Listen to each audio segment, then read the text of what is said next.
നേപ്പാളിലെ അത്യാവശ്യം ഡേഞ്ചർ ആയിട്ടുള്ള റോഡിലൂടെ ലോറിയിൽ ലിഫ്റ്റ് അടിച്ച കഥയാണ് ഇട്ടത്. റോഡ് സൈഡിൽ നിൽക്കുമ്പോൾ ആടിനൊക്കെ അവർ കൊണ്ടുപോകുന്നതാണല്ലോ. ഇതുപോലെ വണ്ടീൻ്റെ മുകളിലും വണ്ടീൻ്റെ ഉള്ളിലൊക്കെ ആയിട്ടാണ് കേട്ടോ. സിദ്ധാർത്ഥ ബാബ അമ്പലത്തിന്റെ ഫ്രണ്ടിൽ കുറച്ചു നേരം നിന്നപ്പോൾ എനിക്കൊരു ലോറി കിട്ടിയിട്ടോ. ലോറിയിലുള്ള ആള് നമ്മുടെ രാജ്കുമാർ ഭായി ആയിരുന്നു. അടിപൊളി വെച്ച അടിപൊളി മനുഷ്യനാണ് കേട്ടോ. മൂപ്പര് ടിപ്പർ ലോറിയാണ് ഓടിക്കുന്നത്. മെയിനായിട്ട് ക്രഷർ പൊടി കൊണ്ടുപോകുന്ന പണിയാണ്. ഞങ്ങൾ പോകുന്ന റോഡ് വെച്ചിട്ട് അത്രയും ഡേഞ്ചറാണ്. ഒരു മലേൻ്റെ സൈഡിൽ കൂടിയാണ് പോകുന്നത്. താഴെയാണെങ്കിൽ ഹെവി കൊക്കയാണ്. ആ കൊക്കേൻ്റെ സൈഡിലാണ് ഈ ടിയാനോ നദി ഒഴുകുന്നത്.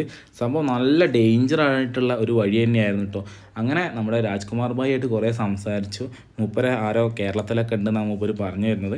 അങ്ങനെ ഏകദേശം ഒരു 6 കിലോമീറ്റർ മൂപ്പര് കൂടെ പോയിട്ടോ. അങ്ങനെ വണ്ടിയിൽ നിന്ന് ഇറങ്ങാൻ നേരത്ത് മൂപ്പര് ആദ്യം ഇറങ്ങി എൻ്റെ ബാഗൊക്കെ മൂപ്പര് താഴെ ഇറക്കി. എന്നിട്ട് എനിക്ക് അടുത്ത വണ്ടി കയറ്റി തരാൻ വേണ്ടിയിട്ട് എൻ്റെ കൂടെ കുറേ നേരം മൂപ്പര് നിന്നിട്ടോ.